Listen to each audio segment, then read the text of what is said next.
asking yourself, what is contractual capacity? Contractual capacity is the ability of a person to enter into a specific contract. We'll be looking at different people and determining whether they have the contractual capacity to enter into a contract. We'll look at natural people, we'll look at juristic people, we'll specifically zoom into natural people, and we'll look at married people, we'll look at minors, we'll also look at insolvent people, we'll also look at drunk and insane people to determine whether those people have the power to enter into a contract. We've currently finished intention as a requirement for a valid contract and consensus. Now we're moving on to the third requirement, which is contractual capacity. Okay, so this unit deals with contractual capacity. What is contractual capacity? Again, it's the ability of a person to enter into a contract. If the person does not have capacity, the contract is void once again. So, who has contractual capacity? Natural persons and juristic persons have contractual capacities. Who are your natural persons, human beings like you and me? Who are your juristic persons? These are the companies. Think about it. Mangosuthu is a juristic person. It enters into contracts with natural people, you and me. They also have private contractors that they enter into contracts with. So both natural and juristic persons can enter into a contract if they have the capacity to do so. But some natural people have limited contractual capacity. Some of them have no contractual capacity. So the first group of people that we'll be dealing with is natural people. We'll specifically be looking at minors and we'll look at majors. Majors are people over the age of 18. Minors are people under the age of 18, right? So we have minors, people younger than 18. We'll also look at married people. We look at people that are drunk. Yes, I put a double N there so that you can emphasize the drunkenness. Not a person that's drinking, a drunk person, or under the influence of any drugs or alcohol. People who are insolvent. The next one that we'll also add there are insane people. So a minor, as we've just said, is a person under the age of 18. Once you are 18 and over, you're a major, you've reached the age of majority.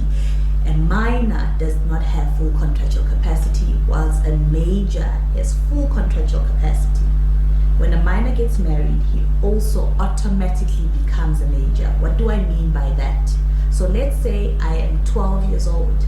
My parents give consent that I can get married to a major. The moment I get married, I become a minor.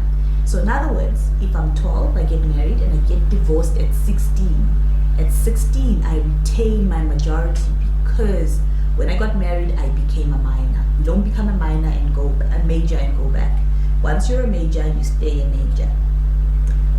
People that are between the ages of 0 and 7, these are your infants all the way till the age of 7. They have no contractual capacity. Remember the example of the 2-year-old that goes to the shop and buys sweets. That 2-year-old has no contractual capacity. That contract is void. No contractual capacity. The contract is void and never came into existence. You can claim back your money or the goods that you have delivered to the 2-year-old based on unjustified enrichment. The group that we're going to focus this topic on is the group between 8 and 17. These ones are still minors because they're not over the age of 18, but they have limited contractual capacity.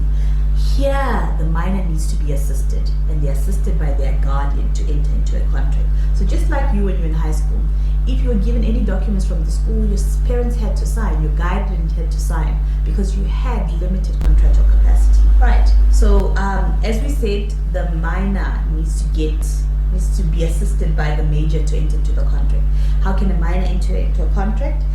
The guardian has to give consent, or when the guardian rectifies the contract later, or if the minor himself, when he becomes a major, rectifies the contract.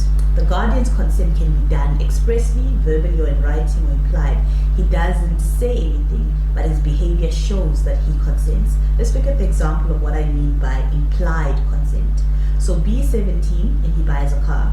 When he gets home, his parents don't say that they want him to return the car, so their consent is implied. So you decide to start a business here, you are 17 years old on campus, you are selling amapinya for whatever, 5 rand to your colleagues, and your parents come and visit you, and when they're here, they see that you're selling these things, but they don't say anything, they don't tell you to stop selling these things to make money. Here, their consent would be implied as well. Both the guardian and the minor then are bound. As soon as the rectification takes place, there is a valid contract. There is contractual capacity. The guardian must act in the minor's best interest. If the contract is not to the minor's advantage, the guardian can get a court order to set it aside. So what am I trying to say to you here? The contract that a minor gets into that is not assisted, in other words, without the guardian's consent, is a voidable contract. The guardian then has two options: to either rectify the contract and make it valid, or set it aside and make it void. The legal position of a minor in an unassisted contract in terms of common law: if the minor acts without the guardian's help, the law protects the minor and holds the other party responsible.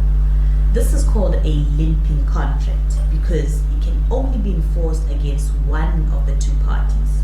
So, situation where you are under the age of 18 and you go to Vodacom and you get a contract. That contract is only enforceable against Vodacom until what? The guardian rectifies the contract. If the contract is rectified by the guardian or the minor himself when he becomes a major, it becomes valid and both parties must perform. Remember, the minor has limited contractual capacity. If he enters into a contract without the guardian, then it's called a limping, voidable contract, and it's only enforceable against the major contracting parties.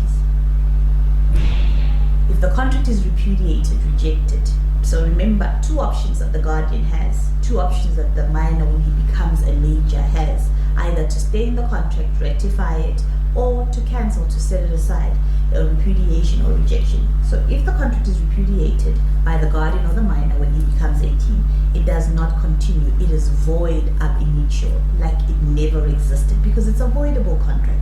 Then the minor can get back whatever the other party received from him. Alright, and how does he claim? Remember, there is no contract again. He can only claim based on unjustified enrichment using his re vindicatio, because remember, a voidable contract becomes void.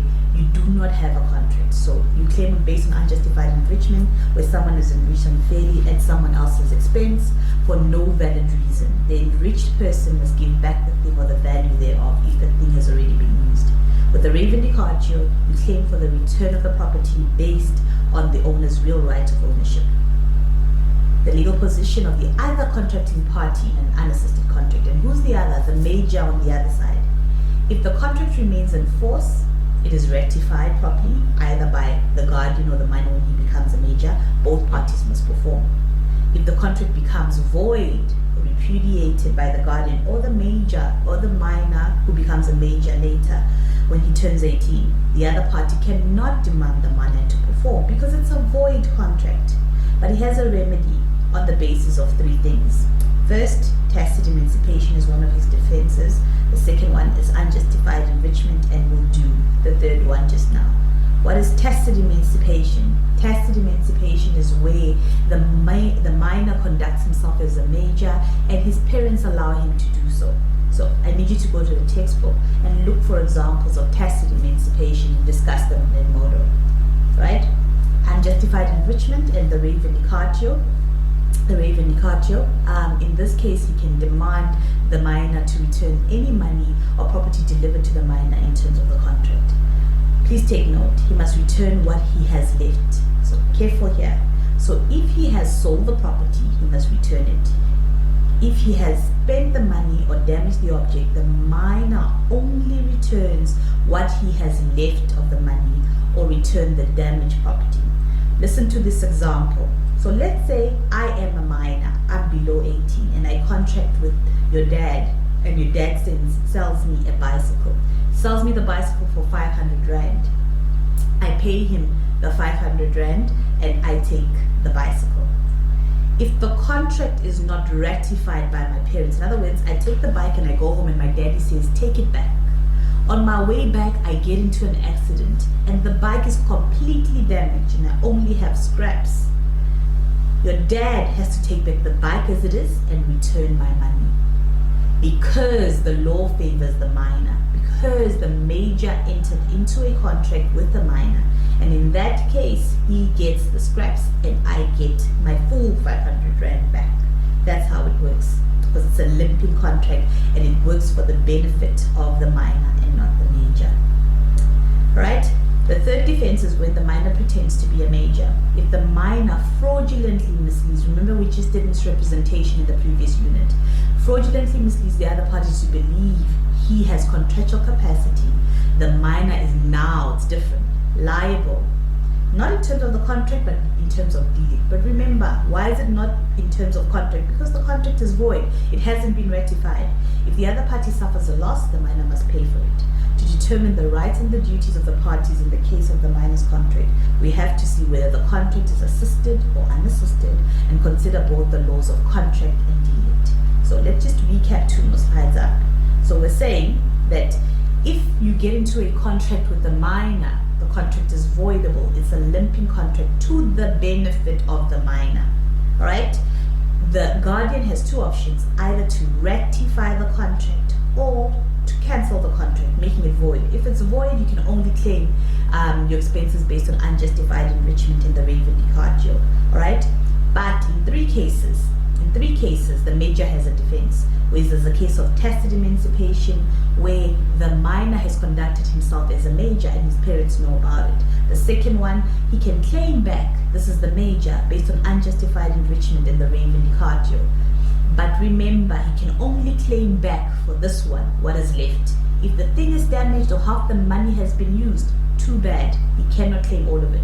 Another example, if you get a loan from African Bank, and African Bank gives the loan to a minor, let's say it's for 500 Rand, and then the guardian, he does not choose to ratify, he decides to cancel the contract, and there's only 300 left, all you have to give African Bank is the 300 Rand. The third defense is where the minor pretends to be a major. Here, the minor is liable. Not in terms of contract, because there is no contract, it's been declared void, but in terms of delict, and he can claim what is needed. So remember, if you're dealing with an unassisted contract, you need to see whether the minor is assisted or not. If it's unassisted, ratification is required because it's a limping contract. And you also always need to consider contract law, delict law, and unjustified enrichment. Right, now we're going to move on to the next bunch of people. We're going to look at married people. Here in South Africa, we have people married in different ways. There's people married in community of property. There's people married out of community of property. Out of community of property is divided into 2. People married out of community of property with accrual, and people married out of community without accrual. So let's just go back a little bit. What do I mean married people? These are the people that have decided they're going to basically join their lives together.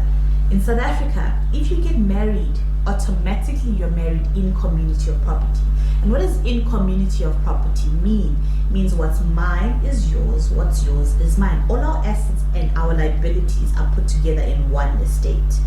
Everything I own is yours, and all my debt is also yours, and the same applies vice versa. This is the automatic marriage regime in South Africa. If you do not want to get married in community of property, you need to sign an antenuptial contract, an ANC, to marry out of community of property. Out of community with accrual and out of community without accrual. Without accrual means that we don't share what we bring into the marriage. In other words, all the assets I had before I marry you are mine, and what we get during the marriage is shared later when we get divorced or when I die.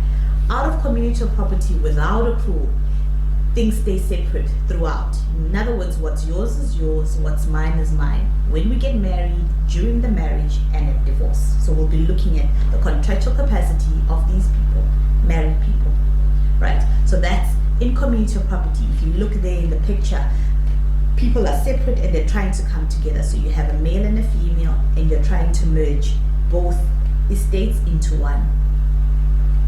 Married people in community of property. Here, both spouses' assets and liabilities are put into one joint estate. In other words, it's one property. If there is no antenuptial contract, they are automatically married in community of property.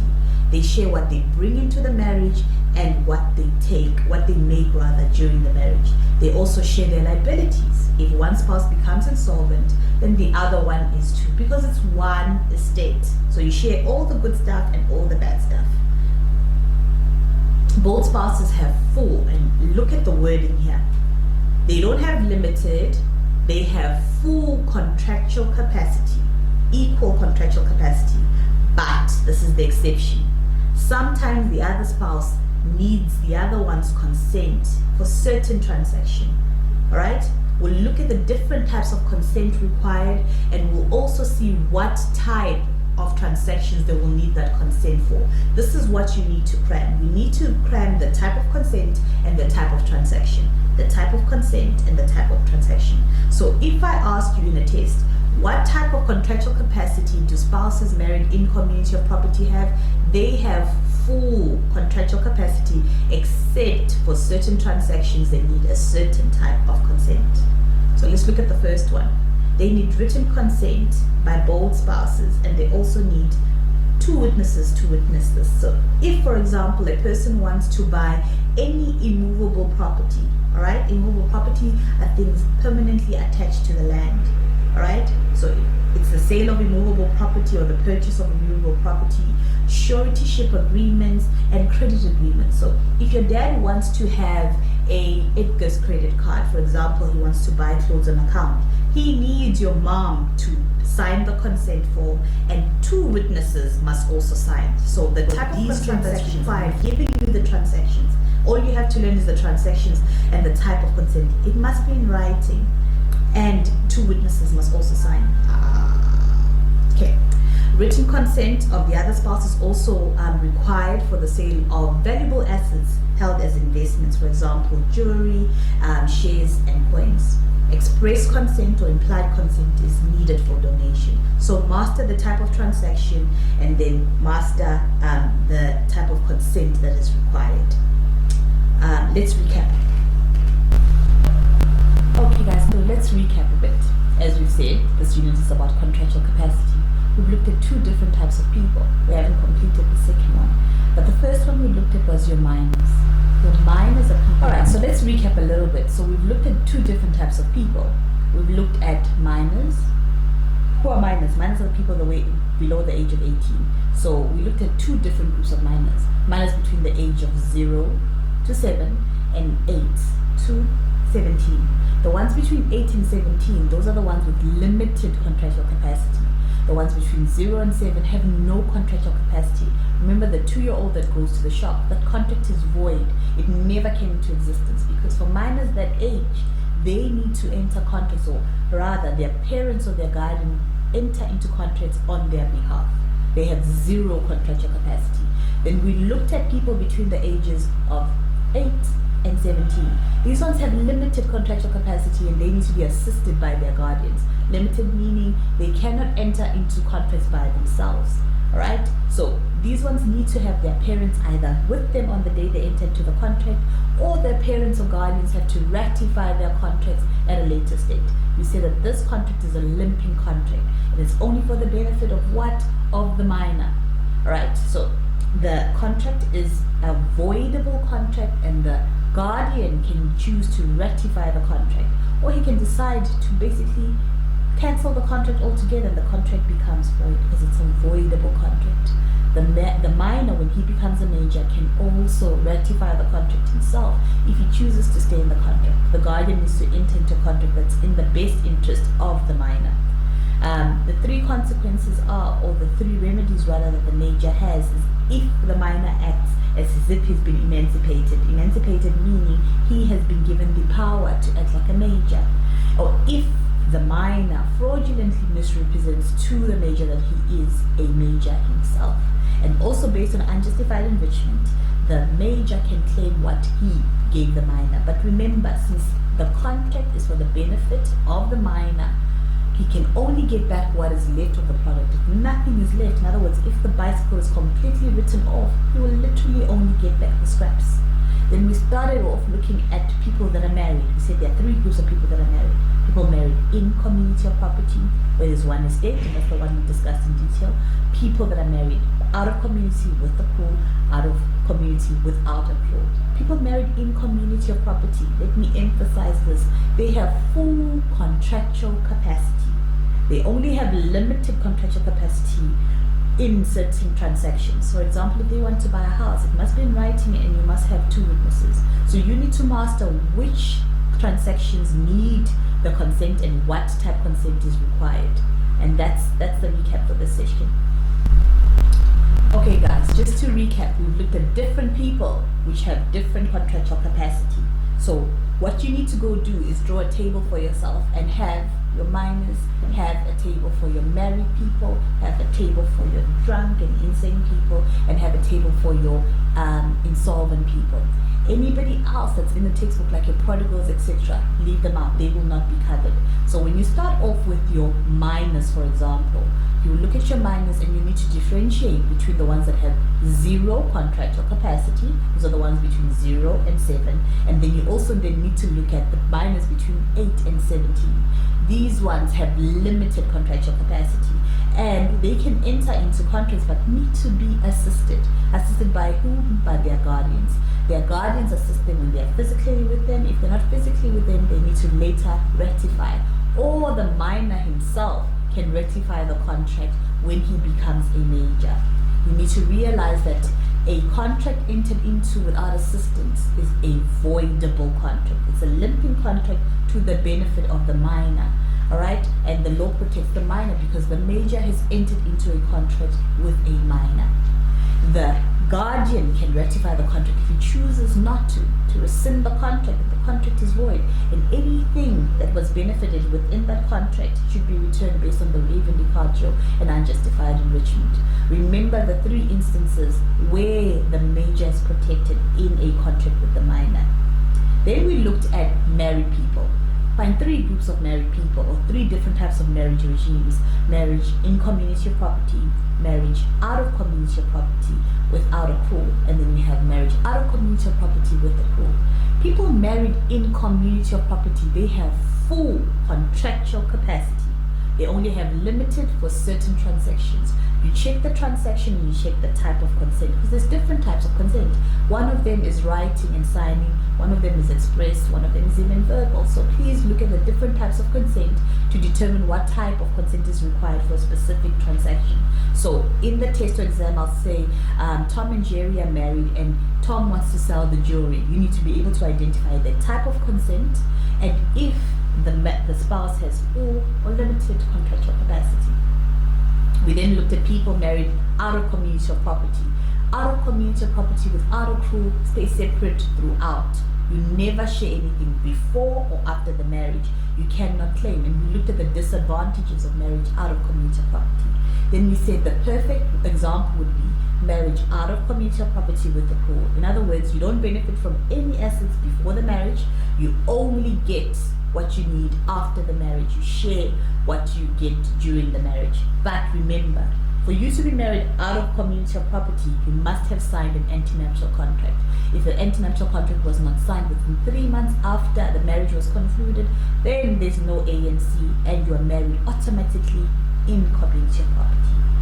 We then looked at people under the influence of drugs and alcohol. Remember, they must be so intoxicated that they do not understand they must be drunk or completely under the influence.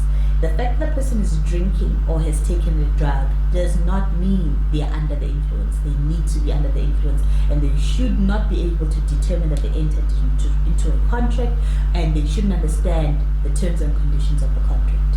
We then looked at insolvent people. Careful here again. An insolvent person has full contractual capacity, but for certain transaction has limited and needs a trustee which is appointed by the court to assist him in terms of entering into that contract. So the trustee determines whether he should enter into those specific contracts. The one is where he wants to become a manufacturer or a general dealer. He needs the consent of the trustee. The last one we looked at is the insane person. Whether an insane person has contractual capacity or not. The general rule is that he doesn't. but I want you specifically to go and look at a person who's currently insane but has a lucid moment, a lucid interval. That person during that lucid interval, if he enters into a contract during that lucid interval, the contract is valid because in that lucid interval he was sane and the contract is valid. So that is it for study unit 6. I want you now to go to your Edmodo and post questions on the discussion forums and discuss this topic at length. This definitely will be covered in the test. Remember, the test is study unit 3 to study unit 6. All the best and good luck.